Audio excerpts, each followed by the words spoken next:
नमस्कार विद्यार्थी मित्र हो, मी सुनील नेते परत एकदा आलोय ITI गुरुजी या चॅनलवर तुमच्यासाठी एक नवीन विषय घेऊन।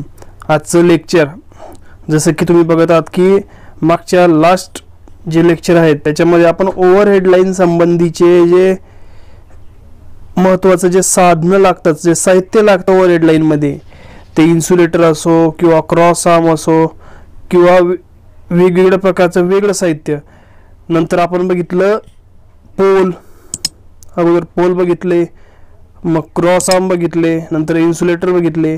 आता जो फोर्थ वन पॉइंट आहे तो आपण या लेक्चर मध्ये बघणार आहोत। बघा पुढच्या स्लाइडवर आहे, आपण लाईन सपोर्टर्स बघितले पहिल्या याच्यात। लाईन सपोर्टर्स म्हणजेच काय, पोल्स, नंतर क्रॉस आर्म्स, नंतर लाईन इन्सुलेटर्स, वेगवेगळ्या प्रकारचे इन्सुलेटर्स आपण बघितले, वेगवेगळ्या आकाराचे, शेपचे, त्यांचा वापर कसा करायचा। जर तुम्ही हे व्हिडिओ अजूनही बघितले नसतील काही कारणामुळे, तर तुम्ही ते या व्हिडिओच्या डिस्क्रिप्शनमध्ये मी त्यांची लिंक देत आहे, त्याच्यावर क्लिक करून तुम्ही ते जे व्हिडिओ आहेत, जे लेक्चर्स आहेत ते बघू शकता। आणि बघा, आज जो आपला महत्त्वाचा टॉपिक आहे शेवटचा, ओव्हरहेड लाईनमध्ये जे साहित्य लागतं त्याच्याविषयीचा, तो आहे लाईन कंडक्टर्स। म्हणजे जे विजेच्या ज्या तारा असतात त्या विजेच्या तारांविषयी, त्या कोणत्या ओव्हरहेड लाईनच्या ज्या तारा वापरल्या जातात त्याच्याविषयी आपण आज डिटेल्डमध्ये माहिती जाणून घेणार आहोत। तर व्हिडिओ शेवटपर्यंत बघायचा आहे, जेणेकरून तुमचे जे कॉन्सेप्ट आहे ते क्लिअर होऊन जातील। आणि या गोष्टी, या ज्या गोष्टी आहेत ह्या तुम्हाला आयुष्यभर कामात पडणार आहे। जसं मी तुम्हाला लास्ट लेक्चरमध्ये सुद्धा सांगितलं की आपले इलेक्ट्रिशियनचे भरपूर असे नियम आहेत, पण काही वेळेस तुम्हाला एखादा नियम नाही आलाच चालेल, पण ह्या प्रकारचे जे प्रॅक्टिकल नॉलेज आहे हे आपल्याला व्यवस्थित पाहिजे। कारण इलेक्ट्रिशियन फील्डला या गोष्टींचा संपर्क येतोच। जर तुम्ही ITI झाला तुमचा, नंतर महावितरणमध्ये किंवा महापारेषणमध्ये, नंतर निर्मितीमध्ये म्हणजे महाजनकोमध्ये, या कंपन्यांमध्ये, मोठमोठ्या ज्या महाराष्ट्र शासनाच्या कंपन्या यांच्यामध्ये जर तुम्ही लागलात अप्रेंटिसशिपला किंवा जॉबला किंवा आउटसोर्सिंगला, तर तुम्हाला या गोष्टीची माहिती असणं आवश्यक आहे। त्याच्यामुळे जर तुम्हाला समजा एकाला या गोष्टीची माहिती नाही आहे आणि तुम्हाला, तो इंजिनियर सुद्धा असला चालते, आणि तुम्ही ITI पास झालेले आणि तुम्हाला या गोष्टीची माहिती आहे, तर एक वेगळंच तुमचं तिथं इम्प्रेशन पडणार आहे। ठीक आहे, तर या गोष्टीचा तुम्हाला भान राहून तुम्ही अभ्यास करा, बाकी काय चालूच राहते। ठीक आहे, तर बघा, चला वळू आजच्या पुढच्या टॉपिकवर। बघा, कंडक्टर्स जे लाईन कंडक्टर्स आहेत त्याचे म्हणजे दोन धातू असतात, एक असतो कॉपर आणि ॲल्युमिनियम। मोस्टली हे जास्त करून वापरले जातात, कॉपर कंडक्टर आणि ॲल्युमिनियम कंडक्टर। आता मी मुद्दामच कॉपर कंडक्टर अगोदर याच्यासाठी घेतलं की कॉपर कंडक्टर मोस्टली जास्त वापरात येत नाही, त्याचेही काही कारणं आहेत, ते मी तुम्हाला या व्हिडिओमध्ये सांगणार आहे। तर ट्रान्समिशन आणि डिस्ट्रीब्युशन लाईनमध्ये, ओव्हरहेड लाईनमध्ये हे कॉपर कंडक्टर आणि ॲल्युमिनियम कंडक्टर हे अशा प्रकारचे जे कंडक्टर याचा वापर केला जातो। आता कॉपर कंडक्टरचा वापर कुठं करतात आणि ॲल्युमिनियमचा कुठं करतात, त्यांचे प्रकार बघा। कॉपर कंडक्टरचे तुम्हाला प्रकार दिसत आहेत खाली, 3 प्रकार आहेत कॉपर कंडक्टरचे, आणि ॲल्युमिनियम कंडक्टरचे कमीत कमी 9 प्रकार आहेत, जे आपल्याला क्वचित माहीत असणं आवश्यक आहे। तसे तर ॲल्युमिनियम कंडक्टरचे 3 किंवा 4 प्रकार जे जास्त यूज होतात तेही तुम्हाला व्यवस्थितरित्या सांगणार आहे मी, पण ॲडिशनल म्हणून एक ॲडिशनल नॉलेज जर असलं तर वेगळंच इम्प्रेशन पडतं। याच्यासाठी तुम्हाला हे 9 जे प्रकार आहेत ॲल्युमिनियम कंडक्टरचे, हे या लेक्चरमध्ये मी सांगणार आहे। कोणकोणत्या प्रकारचे ॲल्युमिनियम कंडक्टर असतात, नेमकं फरक काय असतो त्या 9 मध्ये। ॲल्युमिनियमचं सेमच आहे ना, फरक काय आहे नेमका, तर ते आपण या लेक्चरमध्ये बघणार आहोत। तर बघा, तर कॉपर कंडक्टरवर आता आपण फोकस करू। जो कॉपर कंडक्टर आहे याचे 3 प्रकार पडतात बघा। Hard drawn copper conductor, okay, hard drawn copper conductor, नंतर मीडियम ड्रॉन कॉपर कंडक्टर आणि सॉफ्ट ड्रॉन कॉपर कंडक्टर। तर याच्यामध्ये हे जे 3 प्रकार आहेत याच्यामध्ये सर्वात जो चांगला आहे, ज्याची ताण शक्ती चांगली आहे, टेन्साईल स्ट्रेंथ जे चांगली आहे, तो आहे hard drawn copper conductor. Number 1 hard drawn copper conductor जो आहे हा बाकीचे हे जे 2 आहेत मीडियम आणि सॉफ्ट याच्यापेक्षा चांगला असतो, कारण याची कंडक्टरची ताण शक्ती जी काय असते ती चांगली असते. आणि याचा उपयोग जो आहे तो ट्रान्समिशन लाईन मध्ये केला जातो. तर विचार करा तुम्ही, कॉपर कंडक्टर आणि ट्रान्समिशन लाईन. तर तो कॉपर कंडक्टर म्हणजेच काय एकदम प्युअर कॉपर नसते, त्याच्यामध्ये अलॉय असते. हार्ड ड्रॉन कॉपर कंडक्टर हे अशा प्रकारचा जो कंडक्टर आहे हा तिथे यूज केलेला जातो.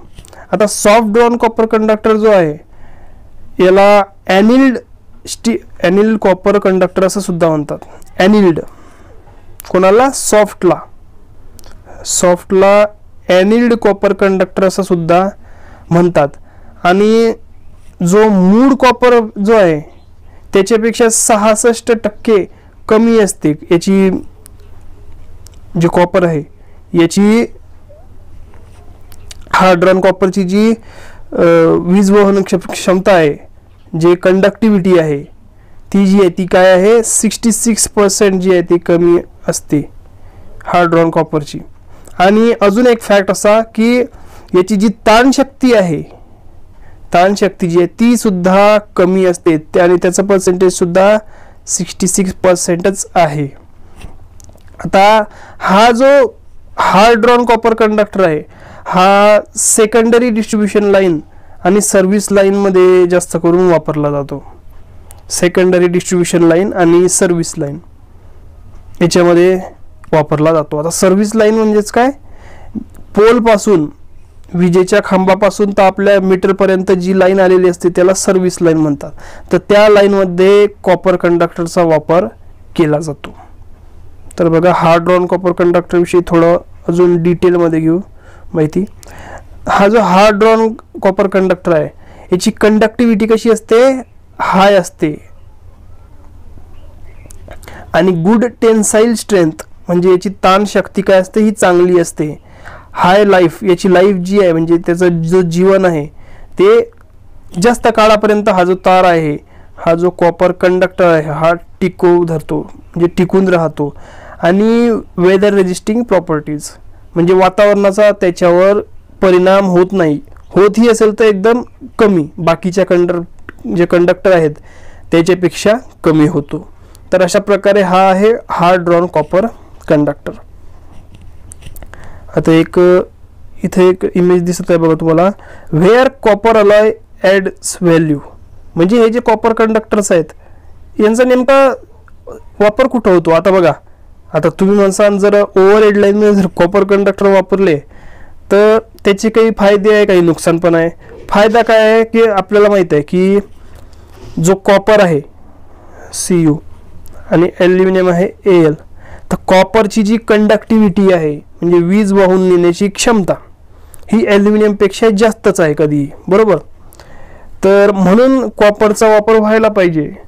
पण दुसरी अशी गोष्ट की ॲल्युमिनियम जो आहे हा वजनाने हलका आहे, किमतीने स्वस्त आहे. आता तुम्हाला माहिती आहे कॉपर, समजा कॉपरचं जर कंडक्टर जे आहेत हे जर ओव्हरहेड लाईन मध्ये वापरले तर काय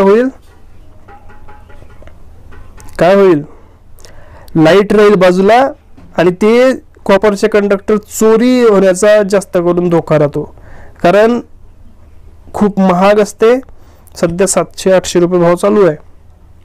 तर अशा प्रकारे कॉपर कंडक्टरचा वापर कमी प्रमाणात केला जातो, पण जिथं आवश्यकता आहे अशा ठिकाणी तो करावाच लागतो. तर बघा, काही चित्र तुमच्या समोर दिसत आहेत. हा, तर त्याच्यातलं जे पहिलं आहे ते आहे वाइंडी आणि आयसी. म्हणजे जिथं खूप वारा असतो आणि आईस म्हणजे बर्फ असतो अशा ठिकाणी कॉपर कंडक्टरचाच वापर केला जातो. कारण कॉपर कंडक्टरची काय ताण शक्ती चांगली आहे, कंडक्टिव्हिटी चांगली आहे आणि बेस्ट म्हणजे काय त्याच्यावर वातावरणाचा प्रभाव जो आहे हा पडत नाही. त्याच्यामुळं अशा ठिकाणी सुद्धा या कंडक्टरचा वापर केला जातो. नंतर बघा,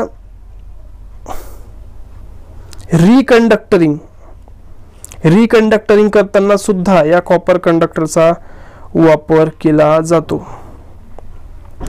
नंतर कोरोसिव्ह आता याच्यात अर्थ असा आहे की कोरोसिव्ह म्हणजे गंज लागत नाही याला. तर अशा ठिकाणी जिथं ॲल्युमिनियम कंडक्टरला गंज लागण्याचा फारसा धोका असतो अशा ठिकाणी हे कॉपर कंडक्टर जे आहे ते मोठमोठ्या इंडस्ट्रीजमध्ये हे जे कॉपर कंडक्टर आहे याच्या थ्रू लाईट जे आहे त्याचं ट्रान्समिट केली जाते, त्याचं जे वहन आहे ते केलं जातं, जेणेकरून जे लॉसेस असतात ते कमीत कमी होतात. म्हणजे जे विजेचं जे वहन आहे ते कॉपरमध्ये चांगल्या प्रकारे होतं, त्याच्यामुळे लॉसेस कमी होतात. आणि एक शेवटची इमेज काय दर्शवते हे की इम्प्लिमेंटिंग एनर्जी इफिशियन्सी, म्हणजे एनर्जी इफिशियंट आहे हा कॉपर. म्हणजे त्याच्यामध्ये काय होतं, समजा एवढी वीज तयार केली आणि जर तुम्हाला त्याच प्रमाणात किंवा थोड्याफार बदलामध्ये ती वीज जर वहन होत आहे तर हा बेस्ट राहील ना. पण काही गोष्टी या विरोधात आहेत. म्हणजेच काय, त्याचे वजन जास्त असते. वजन म्हणजेच काय, समजा तेवढ्याच लांबीचा जर ॲल्युमिनियम तार घेतला आणि तेवढ्याच लांबीचा कॉपरचा तार घेतला तर वजन कॉपरच्या जास्त राहील. जो ॲल्युमिनियम आहे हा वजनाने हलका भरतो.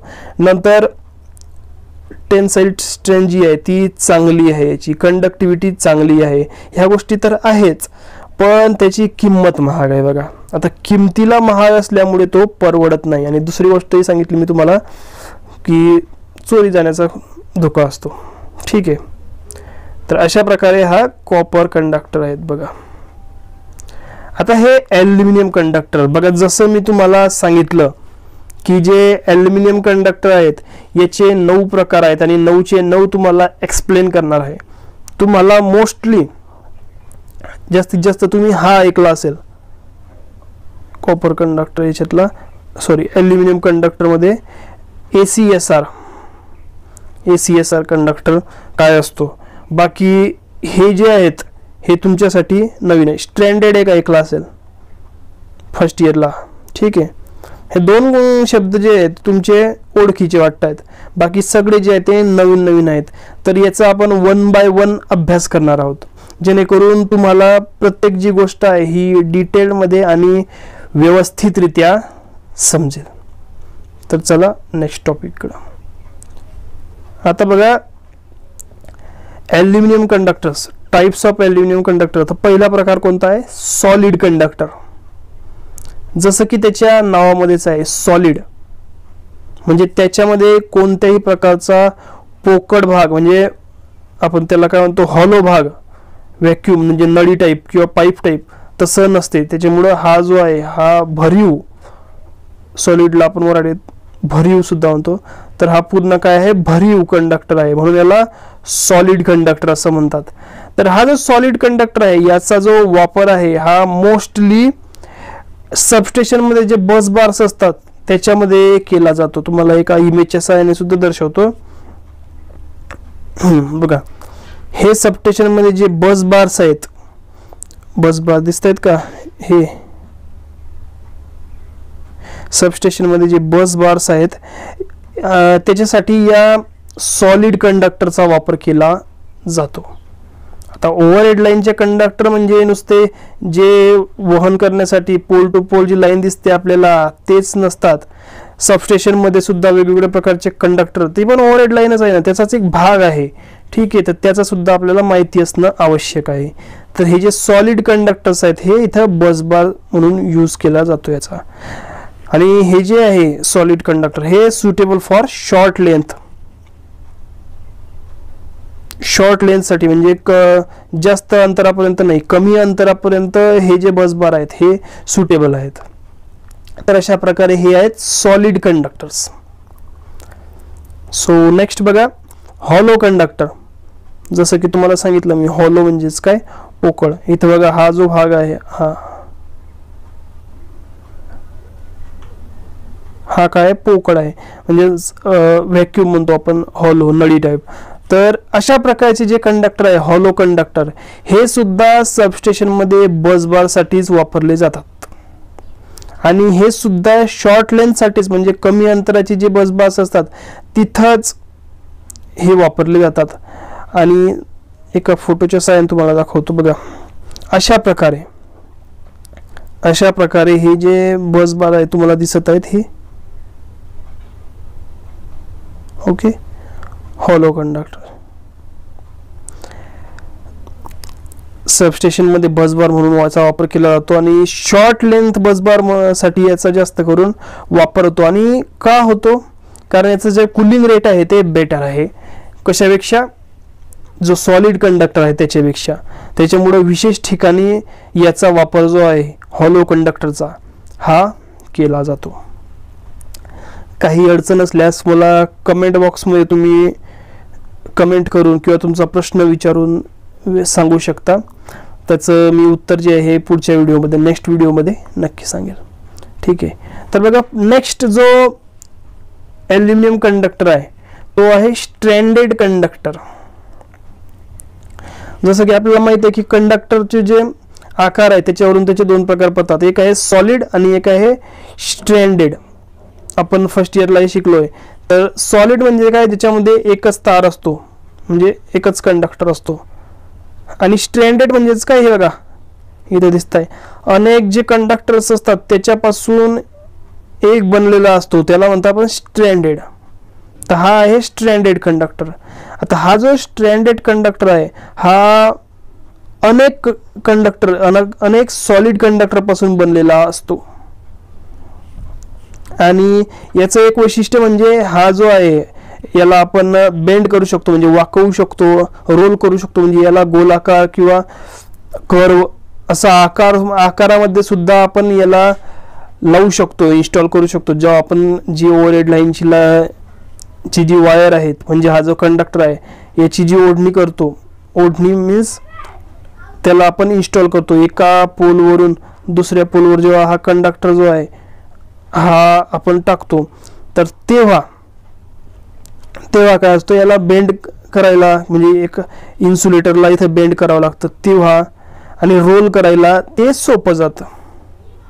नंतर बघा पुढे इझी टू ट्रान्सपोर्ट करण्यासाठी सुद्धा हा इझी आहे. तो कसा बघा, आता एक चित्र दाखवतो तुम्हाला, एक इमेज बघा. अशा प्रकारे त्याचे रोल्स केलेले असतात आणि हे रोल्स करून मग तो म्हणजे ट्रान्सपोर्ट केला जातो, जेणेकरून जास्त लांबीचा तार कमी जागेमध्ये बसतो आणि इझी ट्रान्सपोर्ट त्याचं होतं. तर अशा प्रकारे हा आहे स्ट्रँडेड कंडक्टर. जर तुम्हाला वाटत असलं की एकदम फास्टली मी बोलत आहे किंवा शिकवत आहे, थोडं स्लो शिकवायला पाहिजे, तर तेही मला कमेंटमध्ये सांगा. कारण हे वन साइडेड टीचिंग असल्यामुळं तुमचा जो रिस्पॉन्स आहे हा महत्त्वाचा आहे. ठीक आहे. तर जर तुम्ही इथपर्यंत व्हिडिओ बघत आलेला असाल तर आपला व्हिडिओला एक लाईक तर जरूर बनतो. कारण अशाच प्रकारचं जे नॉलेज आहे, अशाच प्रकारचं जे डीप नॉलेज आहे इलेक्ट्रिशियन विषयी, ते तुम्हाला पुढेही असंच भेटत राहणार आहे. तर एक लाईक तो बनता आहे. चला पुढे नेक्स्ट. आता बघा, आता आलो आपण थोडा हार्डमध्ये, म्हणजे ज्याचे आपल्याला फुल फॉर्म पाठ करायचे आहेत. जे मल्टिपल चॉईस क्वेश्चन्स आहेत त्याच्यामध्ये मोस्टली हे जे फुल फॉर्म आहेत हे विचारले जातात. आता बघा ACC म्हणजेच काय, all aluminium conductors. All aluminium conductor म्हणजेच काय, ऑल ॲल्युमिनियमचा तर अर्थ समजून घ्या ना, की तिच्यात जे सर्व जे कंडक्टर्स आहेत ते कशाचे आहेत, ॲल्युमिनियम या धातूचेच आहेत. म्हणजे त्याच्या जो वाक्य आहे ऑल ॲल्युमिनियम कंडक्टर, म्हणजे त्याच्या नावातच त्याचा अर्थ आहे. ठीक आहे. तर त्याच्याविषयी थोडं जाणून घेऊ. ओके. आता याचे जे ॲल्युमिनियमचे जे कंडक्टर आहेत याची जी प्युरिटी असते, म्हणजे शुद्धता, हे 99.79% म्हणजे ऑलमोस्ट जवळपास 100% जवळ याची प्युरिटी असते. म्हणजे प्युअर ॲल्युमिनियम, त्याच्यात कोणत्याच प्रकारची भेसळ किंवा त्याचा ऑलॉय जे आहे ते केलेलं नसतं. प्युअरली हा ॲल्युमिनियम कंडक्टर असतो. नंतर हाय रेजिस्टंट टू कोरोजन, म्हणजे याला गंज जो आहे, गंज तो लागत नाही, गंज चढत नाही. ओके, तर हाय रेजिस्टंट टू कोरोजन. नंतर इन्स्टॉल इन कोस्टल एरियाज, जे कोस्टल एरिया असतात त्याच्यामध्ये मोस्टली हे जे AAC म्हणजे ऑल ॲल्युमिनियम कंडक्टर आहेत हे इन्स्टॉल केलेले जातात. आणि याची जी टेन्साईल स्ट्रेंथ आहे म्हणजे ताण शक्ती हे कमीत कमी असते, त्याच्यामुळं त्याचं लो स्पॅन लेंथ आहे याची परमिशन दिलेली असते. आता स्पॅन काय असतो, स्पॅन म्हणजेच काय, हा एक पोल आहे. एक मिनिट तुम्हाला व्यवस्थितरित्या समजवतो, आपल्याला कुठं जायचं आहे. ओके, बघा हा एक पोल असतो आणि दुसरा एक पोल जो ट्रान्समिशन किंवा डिस्ट्रीब्युशन लाईनमध्ये यूज करता. तर या दोन पोलमध्ये जे अंतर असते त्याला आपण म्हणतो स्पॅन, SPAN, त्याला आपण म्हणतो स्पॅन. तर हा जो स्पॅन असतो हा कमीत कमी असला पाहिजे. जर तुम्ही ऑल ॲल्युमिनियम कंडक्टर वापरतायत तर त्याचा जो स्पॅन आहे हा कमीत कमी असला पाहिजे, कारण त्याची जी ताण शक्ती आहे ती कमीत कमी आहे, लो टेन्साईल स्ट्रेंथ. ठीक आहे, जास्त ताण लागला तर काय होईल, तार जे कंडक्टर आहेत ते तुटू शकतात, कारण हा प्युअर ॲल्युमिनियम पासून बनवलेला आहे, त्याच्यात कोणत्याच प्रकारची जी भेसळ आहे ती केलेली नाही. So let's wipe it.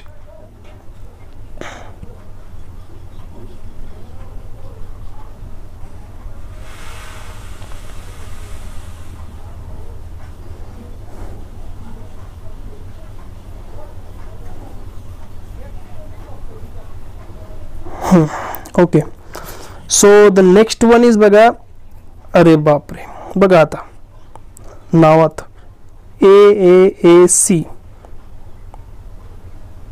याचाही तुम्हाला फुल फॉर्म जो आहे हा पाठ करायचा आहे. All aluminium alloy conductor, all aluminium alloy conductor, की याच्या पण नावात त्याचा अर्थ आहे की ऑल ॲल्युमिनियम जे कंडक्टर जे आहेत ते काय अलॉय आहेत. अलॉय म्हणजेच काय, एखादा दुसरा जो धातू असतो त्याचा मिक्स करून जो धातू बनवला जातो त्याला अलॉय म्हणतात. आता हा ॲल्युमिनियमचा अलॉय आहे, त्याच्यामुळे ऑल ॲल्युमिनियम अलॉय कंडक्टर असं याचं नाव आहे. आता याचे जे सगळे जे कंडक्टर्स आहेत, जे सगळे याचे कंडक्टर्स आहेत ते काय आहेत, ॲल्युमिनियमचे अलॉय आहेत, म्हणजे मिश्र धातू आहेत. ॲल्युमिनियमचेच आहेत पण मिश्र धातू आहे. आणि याची जी ताण शक्ती असते म्हणजे टेन्साईल स्ट्रेंथ ही काय असते, चांगली असते. म्हणजे हा टेन्साईल स्ट्रेंथ चांगली असली त्याच्यामुळे काय होते, जो स्पॅन आहे तो थोडा वाढवला तरी चालतो, म्हणजे दोन पोलमध्ये अंतर वाढवलं तरी चालतं. कारण टेन्साईल स्ट्रेंथ जर चांगली नसली तर ते पोल जे आहेत ते जवळजवळ टाकायला लागते, त्याच्यामुळं काय होईल, जास्त पैसा, जास्त ज्या गोष्टी आहेत, आता समजा पोल जास्त वाढले तर आर्म पण वाढतील, क्रॉस आर्म, नंतर इन्सुलेटर पण टाकावे लागतील आणि जी लाईन आहे ती जास्तच कॉम्प्लेक्स बनेल. त्याच्यासाठी याची जी टेन्साईल स्ट्रेंथ आहे ती चांगली असावी लागते. आणि ही या ज्या कंडक्टरची टेन्साईल स्ट्रेंथ आहे ती अतिशय व्यवस्थित आहे, याची गुड टेन्साईल स्ट्रेंथ आहे. ठीक आहे, आणि जसं मी सांगितलं की अलाव मोर स्पॅन लेंथ दॅन ACC, म्हणजे ऑल ॲल्युमिनियम कंडक्टरपेक्षा याची जी स्पॅन स्ट्रेंथ आहे ती किती आहे, जास्त आहे.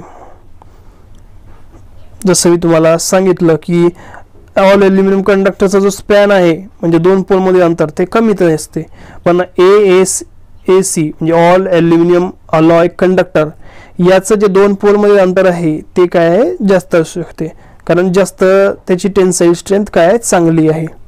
आता हे कुठं इन्स्टॉल केले जातात, अशा प्रकारचे जे कंडक्टर असतात AAC याचं इन्स्टॉलेशन कुठं केलं जातं बघा. जे AAC जे कंडक्टर्स असतात याचं इन्स्टॉलेशन रेल्वे क्रॉसिंग, नंतर रिव्हर क्रॉसिंग आणि हिली एरियाज. आता ज्या ठिकाणी, एक मिनिट हे तुम्हाला व्यवस्थित समजूनच सांगतो. ओके, क्रॉसिंगच्या ठिकाणी एक शब्द लक्षात घ्या, क्रॉसिंग. जे AAC, ठीक आहे, ऑल ॲल्युमिनियम अलॉय कंडक्टर जिथं क्रॉसिंग असते. आता क्रॉसिंग समजा रेल्वेची क्रॉसिंग आहे, ही रेल्वेची पटरी आहे, ओके, आणि इथे एक पोल आहे हा. आणि रेल्वेचे जे रेल्वे तुम्हाला माहिती आहे रेल लाईन सध्या आता इलेक्ट्रिकवर झालेली आहे, तर त्याचेही सेपरेट पोल्स असतात बरोबर, तर ते वेगळे असतात. ते अशा प्रकारे याच्या जवळ असतात. ही लाईन असते, तर ते दुसऱ्या कलरमध्ये टाकू म्हणजे तुम्हाला चांगलं समजेल. अरे काय झालं हे, एक मिनिट, ओके. अरे यार,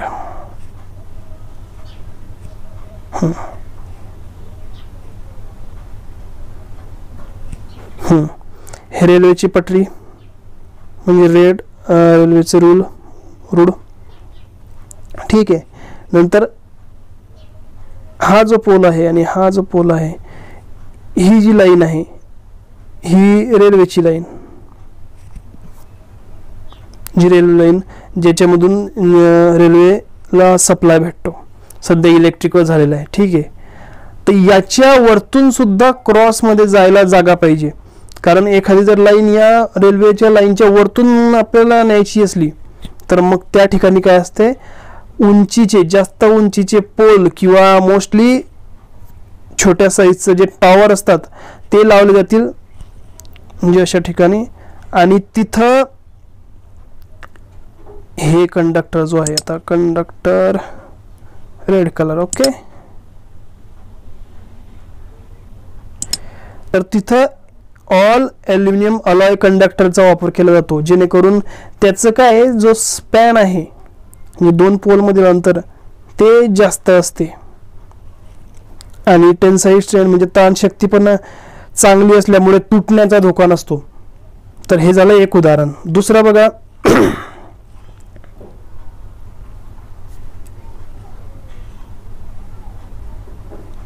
river crossing. Same river crossing सुद्धा सेम. समजा एखादी नदी जात आहे, इथं नदी लाल होऊन गेली का रे, ओके, आणि याच्या क्रॉसिंगवर आपल्याला काय करायचं आहे, याच्या क्रॉसिंगवरून म्हणजे इथून अशी लाईन क्रॉस करायची आहे, तर तिथं जे पोल्स आहेत त्या पोल्सवर तर अशा ठिकाणी काय लागेल, AAC all aluminium alloy conductor जो आहे त्याचा वापर होईल. नंतर शेवटचं आहे हिली एरियाज. हिली एरिया म्हणजेच काय, डोंगराळ भाग, जिथं जास्त डोंगर किंवा टेकड्या आहेत अशा ठिकाणी सुद्धा या ऑल ॲल्युमिनियम अलॉय कंडक्टरचा वापर केला जातो. तर बघा इंटरेस्टिंग आहे हे ऑल ॲल्युमिनियम अलॉय कंडक्टर विषयी.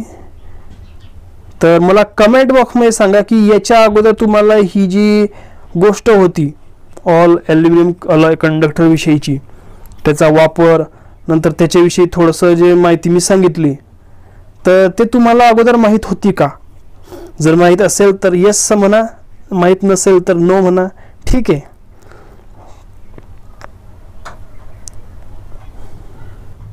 तर नेक्स्ट जो कंडक्टर आहे तो आहे ACSR. बघा तुम्ही मोस्टली हे जे नाव आहे हे ऐकलं सुद्धा असेल, ACSR कंडक्टर. आणि याचा जो फुल फॉर्म आहे हा मोस्टली भरपूर परीक्षांमध्ये जे कॉम्पिटेटिव्ह एक्झाम आहे, इलेक्ट्रिशियनवाले जे एक्झाम देतात, अप्रेंटिसशिपच्या असो किंवा कोणत्या जॉब जॉईनिंगच्या असो, वेगवेगळ्या प्रकारच्या, त्याच्यामध्ये मोस्टली हा प्रश्न विचारला गेलेलाच आहे. त्याच्यामुळं हे जे गोष्ट आहे, हा जो प्रश्न आहे हा तुम्ही पाठच करायचा. ॲल्युमिनियम कंडक्टर स्टील रेनफोर्स, तर अशा प्रकारे याचं हे नाव आहे. तर हा जो ॲल्युमिनियम कंडक्टर स्टील रेनफोर्स म्हणजे ACSR जो कंडक्टर आहे, याच्यामध्ये एक GIचा कंडक्टर असतो. बघा सेंटरमध्ये जे हे दिसत आहे तुम्हाला, हे आहे GIचे कंडक्टर्स आहेत. आता वेगवेगळ्या प्रकारचे ACSR आहे, त्याच्यामुळं ही जरा वेगळी डायग्राम सापडलेली आहे, ठीक आहे. ते एक GIचा कंडक्टर असतो आणि त्याच्या भोवती ॲल्युमिनियमचे अनेक कंडक्टर असतात. जसं की हे तुम्ही बघू शकता, हे बाकीचे ॲल्युमिनियमचे कंडक्टर आहेत. आणि जो GIचा तार असतो त्याचा आकार जो आहे ॲल्युमिनियमच्या ताराच्या आकारासारखाच असतो. आणि GIचा ताराचा जो रेजिस्टन्स असतो हा ॲल्युमिनियमच्या तारापेक्षा जास्त असतो रेजिस्टन्स. याचा जो let me change the pen, okay, जो GIच्या ताराचा रेजिस्टन्स आहे आणि ॲल्युमिनियमच्या तारांचा रेजिस्टन्स आहे, तर GIच्या तारांचा रेजिस्टन्स काय असतो, ऑलवेज ओके हाय असतो. तर अशा प्रकारे हा ACSR कंडक्टर आहे. त्याच्याविषयी थोडं अजून जाणून घेऊ. The galvanise steel strand at core, म्हणजे GI स्टीलचे जे म्हणजे GI जे असते ते कोअरला असते, म्हणजे मध्यभागी असते, आणि सराउंडेड बाय ॲल्युमिनियम त्याला सराउंड केलेलं असतं, गुंडाळलेलं असतं, म्हणजे त्याच्यावर असतं ॲल्युमिनियम. आता याची जी टेन्साईल स्ट्रेंथ आहे म्हणजे ताण शक्ती ही हाय म्हणजे जास्त असते, आणि त्याच्यामुळेच काय असते, जास्त करून याचं जे वापर आहे हा हाय स्पॅन लेंथमध्ये वापरला जातो. ACSR जो कंडक्टर आहे. आता ऑल ॲल्युमिनियम कंडक्टर जे आहे त्यांच्यापेक्षा हे जे कंडक्टर्स आहेत, ऑल ॲल्युमिनियम अलॉय कंडक्टर आणि ACSR कंडक्टर, यांचा जो स्पॅन आहे हा जास्तच असतो. तर हा ACSR कंडक्टर आहे बघा. अजून याच्याविषयी माहिती आहे बघा. ॲल्युमिनियम कंडक्टर स्टील रेनफोर्स, जेवढी जास्त माहिती आपल्याला त्याच्याविषयी घ्यायची आहे तेवढी घेऊन घ्या, कारण ह्या कंडक्टरचा वापर जास्त करून मोस्टली ह्या कंडक्टरचा वापर केला जातो. ठीक आहे. तर याचे जे ॲडव्हान्टेज आहे म्हणजे याचे जे फायदे आहे ते आपण माहीत करून घेऊ, की याची हाय टेन्साईल स्ट्रेंथ म्हणजे ताणशक्ती काय आहे याची चांगली आहे. नंतर लाईट वेट, वजन हलकं असतं. बाकीच्या जे कंडक्टर आहे त्यांच्यापेक्षा ॲल्युमिनियमचं वजन हलकंच असतं, तुम्हाला सांगितलं मी. जो सॅग आहे, सॅग तो काय असतो, कमी असतो. आता सॅग म्हणजे काय तुम्हाला थोडक्यात सांगतो. पुढच्या लेक्चरमध्ये आपण जे लेक्चर घेणार आहोत त्याच्यामध्ये मी ह्या ज्या संज्ञा आहेत, स्पॅन काय असतो, सॅग काय असतो आणि अजून काही आहेत, तर त्या मी एक्सप्लेन करणार आहे. त्याच्यामुळं नेक्स्ट लेक्चर मिस करू नका, महत्त्वाचं आहे. तर सॅग म्हणजेच काय बघा, दोन पोल असतात आणि जो कंडक्टर असतो, जे कंडक्टर असतात ते एकदम असे स्ट्रेट नसतात, त्याचं काही वक्र असतात असे बघा. तर यालाच सॅग म्हणतात. जर स्ट्रेट जर केले तर काय होईल, जे पोल आहे ते पोल असे वाकून जातील, म्हणून थोडासा त्याच्यामध्ये झोल द्यायचा असतो, झोल. ओके, तर त्याला म्हणतात सॅग. आपण उद्याच्या लेक्चरमध्ये त्याला व्यवस्थितरित्या समजून घेऊ. ठीक आहे. तर हा जो सॅग असतो हा कमी त्याला लागतो. कमी लागतो म्हणजेच कसं, जर काही कंडक्टर असला तर असा लागत असला तर याला फक्त कमी प्रमाणात. ठीक आहे. अशा प्रकारे एकदम स्ट्रेट नसतो. ठीक आहे. आणि नेक्स्ट थिंग, स्मॉलर सपोर्ट, म्हणजे कमी सपोर्टवर सुद्धा हे जे कंडक्टर्स आहेत ACSR हे चांगल्या प्रकारे विथस्टँड होऊ शकता. आणि हाय कोरोना एक्सेप्शन लेवल. आता कोरोना एक्सेप्शन लेवल ह्या सुद्धा एक महत्त्वाचा टॉपिक आहे, की कोरोना काय असतो. सध्या आपण बेसिकच शिकत आहे त्याच्यामुळं आपल्याला हे माहीत नाही म्हणजे तुम्हाला. तर मी याचं एक सेपरेट लेक्चर घेईल ज्याच्यामध्ये तुम्हाला कोरोना इफेक्ट. आता कोरोना वेगळा जो सध्या वातावरणामध्ये पसरलेला आहे, आणि आपला इलेक्ट्रिसिटीमध्ये जो कोरोना लॉस असतो हा वेगळा. तर याच्याविषयी मी सेपरेटली तुम्हाला नेक्स्ट लेक्चरमध्ये सांगेलच. तर अशा प्रकारे हा ACSR कंडक्टर्स आहेत बघा. तर ACSR कंडक्टरचे प्रकार आहेत बघा नेक्स्ट स्लाइडमध्ये.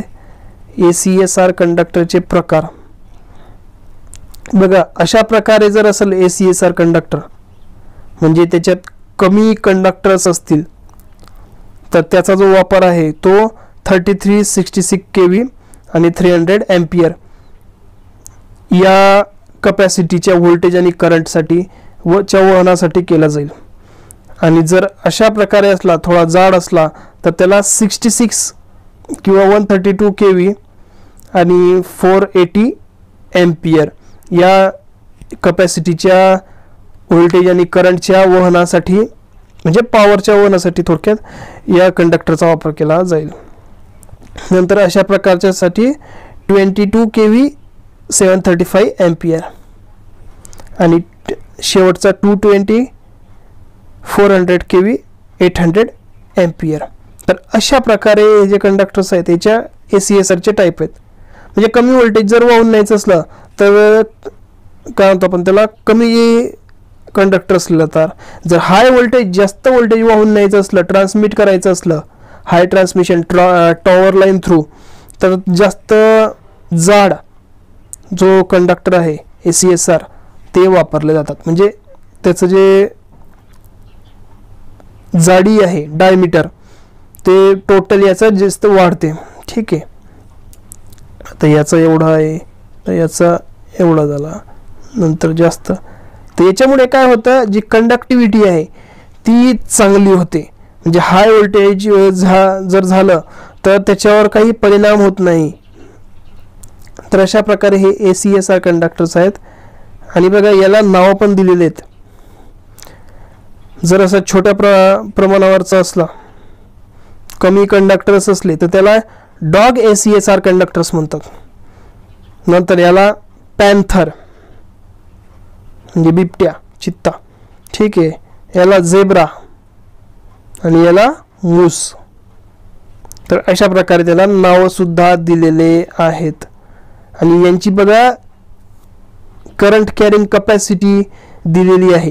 तर याचा तुम्ही स्क्रीनशॉट मारा आणि नोटबुकमध्ये हे लिहूनच काढा, कारण तुम्हाला कधीही विचारू शकतात की जे डॉग टाईप ACSR कंडक्टर जे आहेत हे किती करंट कपॅसिटीमध्ये वापरले जातात. ठीक आहे, अशा प्रकारे हे विचारू शकतात. तर याचा स्क्रीनशॉट मारून तुम्ही तर बघा नेक्स्ट जे आपला पुढचा ॲल्युमिनियम कंडक्टर आहे तो आहे ACSS. ACSS म्हणजेच काय, aluminium conductor steel supported. Aluminium conductor steel supported पाठ करून टाकायचं, MCQ मध्ये विचारलं जाऊ शकतं. तर याचे जे बाहेरचे जे भाग आहेत म्हणजे जे बाहेरचे स्ट्रँड्स आहेत हे ॲनिल स्टील पासून बनलेले असतात. ॲनिल स्टील किंवा झिरो टेम्पर ॲल्युमिनियम असं सुद्धा आपण त्याला म्हणतो. तर त्याच्यापासून ते बनलेले असतात. आणि याची जी स्ट्रेंथ आहे म्हणजे याची टेन्साईल स्ट्रेंथ म्हणजे तन्यता ही जी आहे ही त्या स्टीलचे जे स्ट्रँड्स आहेत त्याच्यावर डिपेंड असते, ते त्याची क्वालिटी कशी आहे. नंतर त्याचं वर्किंग टेम्परेचर जे आहे हे चांगलं असतं. जर सॅग लिमिट जी आहे क्रॉसिंग सॅग लिमिट जर असेल तर त्याचं जे वर्किंग टेम्परेचर आहे म्हणजे याची काम करण्याची जी शक्ती आहे, क्षमता आहे ती चांगली आहे असं आपल्याला थोडक्यात सांगता येईल. आणि करंट कॅरिंग कपॅसिटीचा जर विचार केला तर ती चांगली आहे. ACSR पेक्षा चांगली, बघा विचार करा, ACSR पेक्षा चांगली आहे. फक्त इश्यू ACSR मध्ये आणि ACSS मध्ये एवढा आहे की याला स्टील सपोर्टेड आहे, त्याच्यामुळे याला बेंड करणे किंवा कर्व देणे हे जरा कठीण जाते. वेगवेगळ्या टूल्सचा वापर करून त्याला इन्स्टॉल केलं जातं, बेंड केलं जातं. ठीक आहे, तर हा एक त्याचा डिसएडव्हांटेज सुद्धा असतो. सो नेक्स्ट बघा ACCR aluminium composite core reinforce. Aluminium composite core reinforce. तर हे पाठ करून टाकायचं आहे. कोणता शॉर्ट फॉर्म फुल फॉर्म विचारलं काही सांगता येत नाही. 7-8 जेवढे आहेत हे सगळे पाठ करून टाकायचे एकदम टाकाटाक. तर बघा आउटर स्ट्रँड जे असतात याचे हे ॲल्युमिनियमच्या अलॉय पासून बनलेले असतात. अलॉयज ऑफ ॲल्युमिनियम हे जे आउटर स्ट्रँड असतात, कोणते आउटर, हे आणि हे. तर तिथं दिलं पण आहे झिंक क्रोमियम पासून ते बनलेले असतात. आणि हे जे कोर असतात आतमधले, हे जे कोर असतात हे ॲडव्हान्स कंपोजिट मटेरियल म्हणजे एकदम चांगल्या क्वालिटीचं मटेरियल जे असते त्याच्यापासून बनलेले असतात. त्याच्यामुळं त्याचे म्हणजे भरीव असतात ते आणि सॉलिड असतात. म्हणजे सेपरेटली जर त्याचा विचार केला तर त्याची जी स्ट्रेंथ आहे ही चांगली असते. कंपोजिशन ऑफ मटेरियल चांगलं असतं. नंतर टेन्साईल स्ट्रेंथ काय असते त्याची हाय असते आणि लो कोएफिशियंट ऑफ एक्सपान्शन म्हणजे त्याचं प्रसारण पावण्याचा जो बिंदू आहे म्हणजे जे प्रमाण आहे ते काय असते कमी असते. आता इथं प्रसारण पावण्याचं म्हणजेच काय ते डॅमेज होण्याचं किंवा त्याला तन्यता तणाव यायचं. समजा एखादा कंडक्टर आहे सिंगल कंडक्टर तर त्याला आपण तणाव येऊ शकतो म्हणजे ताणता येऊ शकते. पण याला तसं नाही कारण याची मेकॅनिकल जी म्हणजे बनावटच अशी आहे की एकदम स्ट्रॉंग आहे. तर अशा प्रकारे हाय टेन्साईल स्ट्रेंथ आणि लो कोएफिशियंट ऑफ एक्सपान्शनचं असते. नंतर high working temperature without crossing sag limit. Working temperature जे आहे याचं हाय म्हणजे हाय व्होल्टेज सुद्धा आपण या कंडक्टरमधून ट्रान्समिट करू शकतो आणि सॅग लिमिटचा काही प्रश्न नाही तिथं. आणि एक महत्त्वाचा मुद्दा बघा शेवटची line, double current carrying capacity than traditional ACSR conductor. घ्या रे बा, ACSR कंडक्टर बघा जितकी आपण तारीफ केली त्याची की हा जास्त वापरात आहे त्याच्यापेक्षा डबल करंट कॅरिंग कॅपॅसिटी आहे याची. म्हणजे साधा आहे का हा ॲल्युमिनियम कंपोजिट कोअर रेनफोर्स, पण याच्यामध्ये स्टील आणि ॲल्युमिनियम जे याचं कंपोजिट अलॉयज आहेत, हार्ड आहेत, त्याच्यामुळे मोस्टली याचा वापर होत नसेल. नाहीतर करंट कॅरिंग कॅपॅसिटी तर खूप छान आहे याची. विशेष ठिकाणी हाय व्होल्टेज म्हणजे टॉवर लाईनवर याचा वापर मोस्टली केला जात असावा. सो नेक्स्ट बघा ACCC aluminium carbon composite core. Aluminium carbon composite core. आता हा एक वेगळ्याच प्रकारचा तुम्ही काय मी सुद्धा अजून बघितलेला नाही. तुम्ही जर बघितला असेल तर मला कमेंटमध्ये सांगा कुठे बघितला आणि त्याचं वर्किंग वगैरे काय होतं. तसं मी तुम्हाला थेरॉटिकली सांगणारच आहे पण खरं बोलायला काय आपण बघितलाच नाही. तर ACC जो आहे ॲल्युमिनियम कार्बन कंपोजिट कोअर पाठ करून टाका. याचे जे आउटर स्ट्रँड्स आहेत हे ॲल्युमिनियम अलॉय म्हणजे झिंक क्रोमियम पासून हे आउटर जे स्ट्रँड्स आहेत म्हणजे बाहेरचे हे बनलेले असतात. आणि advance composite core of glass carbon and epoxy resin. याचं जे कोअर असते ते काय असते ॲडव्हान्स असते. आणि कशापासून बनलेलं असतं बघा glass carbon and epoxy resin पासून हे बनलेलं असते. याची टेन्साईल स्ट्रेंथ जी असते टेन्साईल स्ट्रेंथ म्हणजे ताण शक्ती ही हाय असते. म्हणजे याच्यावर किती जरी ताण आला तरी हा तुटत नाही. ठीक आहे. नंतर वर्किंग टेम्परेचर जे आहे याचं चांगलं असते हाय वर्किंग टेम्परेचर. आणि ACSR पेक्षा हा सुद्धा डबल करंट कॅरिंग कॅपॅसिटी आहे याची डबल. ACSR पेक्षा ही डबल. ठीक आहे. कारण टेन्साईल स्ट्रेंथ चांगली आहे आणि ॲडव्हान्स मटेरियल पासून बनवलेलं आहे त्याच्यामुळे याची करंट कॅरिंग कॅपॅसिटी जास्त असावी. तर बघा हे झाले ॲल्युमिनियम कंडक्टरचं. आता ॲल्युमिनियम कंडक्टर आणि कॉपर कंडक्टर त्याच्यामध्ये ॲल्युमिनियम कंडक्टर जे आहे हे कॉपर कंडक्टर पेक्षा कसे चांगले आहेत, नेमके काय फायदे आहेत ॲल्युमिनियम कंडक्टरचे कॉपर कंडक्टरवर तर ते थोडक्यात सांगतो. Lower cost. ॲल्युमिनियम कंडक्टरची जी कॉस्ट आहे ती कमीत कमी असते जर कॉपर कंडक्टरचा विचार केला तर. लेसर वेट म्हणजे कमीत कमी वजन असते ॲल्युमिनियम कंडक्टरचं. आता वजनचा विचार केला तर कसं समजा 10 मीटर ॲल्युमिनियम कंडक्टर आहे आणि 10 मीटर ना, लेट मी 10 मीटर ॲल्युमिनियम आहे कंडक्टर आणि 10 मीटर कॉपर कंडक्टर आहे. तर याच्यातला जो ॲल्युमिनियम कंडक्टर आहे हा हलका असतो वजनाने, त्याच्यामुळे त्याचं वजन काय आहे, कमी आहे.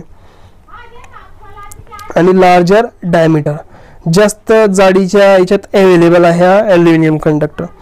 ॲल्युमिनियम कंडक्टरचे एवढे 9 प्रकार बघितले, वेगवेगळे बघितले आपण कशा प्रकारच्या जाड कंडक्टर्स अवेलेबल असतात. तसे कॉपरचे नसतात, कारण कॉपरचा फायदा काय फक्त की त्याची जी करंट कॅरिंग कॅपॅसिटी आहे ती चांगली आहे, म्हणजेच काय प्युअर. नंतर बाकीचे डिसएडव्हांटेजेस जास्त आहेत, त्याच्यामुळे विशेष ठिकाणीच कॉपरचा वापर केला जातो. आणि टेन्साईल स्ट्रेंथ जी आहे ॲल्युमिनियमची ही कॉपरपेक्षा कमी आहे, म्हणजे ताणशक्ती कॉपरची चांगली आहे, पण ठीक आहे. त्याच्यामुळं ॲल्युमिनियम जो आहे हा मोस्टली वापरात जास्त आहे. तर बघा, अशा प्रकारे आजच्या लेक्चरमध्ये कंडक्टर्स विषयी आपण जाणून घेतलं. एक रिव्ह्यू घेऊ की आपण आजच्या लेक्चरमध्ये काय काय शिकलो थोडक्यामध्ये. बघा, ॲट फर्स्ट लाईन कंडक्टर्स अगोदरच्या लेक्चरमध्ये जे झालं होतं त्याच्याविषयी थोडं रिव्हिजन घेतली. नंतर कॉपर कंडक्टरचे प्रकार सांगितले. नंतर कॉपर कंडक्टरचा वापर मोस्टली कुठं कुठं होतो, फार कमी ठिकाणी होतो, पण तरीही कुठं होतो ते सांगितलं. नंतर हार्ड ड्रॉन कॉपर जो आहे त्याच्याविषयी माहिती घेतली. नंतर हे जे सर्व प्रकारचे जे ॲल्युमिनियम कंडक्टर्स आहेत बघा, solid, hollow, standard, AAC, AAAC, ACSR, ACSS, ACCR, ACC, तर यांच्याविषयी सुद्धा मी तुम्हाला डिटेलमध्ये माहिती सांगितली. याच्यात काही डाऊट्स असेल तर मला कमेंट बॉक्समध्ये नक्की कळवा, ठीक आहे.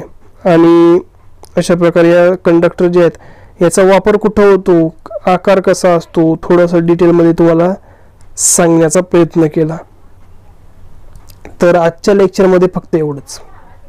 भेटू पुढच्या लेक्चरमध्ये, पुढच्या भागामध्ये. तर पुढच्या भागामध्ये एक इंटरेस्टिंग विषय आहे, mechanical design of overhead line.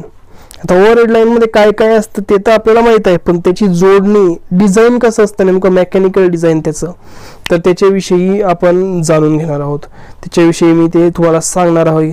त्याच्यात आपण स्पॅन काय असतो, नंतर सॅग काय असतो याच्याविषयी सुद्धा मी तुम्हाला सांगणार आहे. नंतर ग्राउंड क्लिअरन्स काय असतो, कंडक्टर क्लिअरन्स काय असतो, नंतर ग्रेडिंग काय असते, ग्रेडिंगचे प्रकार, ह्या गोष्टी आपण आता पुढच्या लेक्चरमध्ये घेणार आहोत. तर वेट अँड वॉच. आजच्या लेक्चरमध्ये काही विषय जे टॉपिक आहेत, म्हणजे जसं की फुल फॉर्म, शॉर्ट फॉर्म, हे तुम्ही एका पेजवर लिहून काढा आणि काही डाऊट्स असतील तर ते विचारा. तर या लेक्चरमध्ये फक्त एवढंच, या व्हिडिओमध्ये फक्त एवढंच. तर भेटू पुढच्या व्हिडिओमध्ये, पुढच्या लेक्चरमध्ये. तोपर्यंत काळजी घ्या स्वतःची आणि स्वतःच्या परिवाराची. धन्यवाद.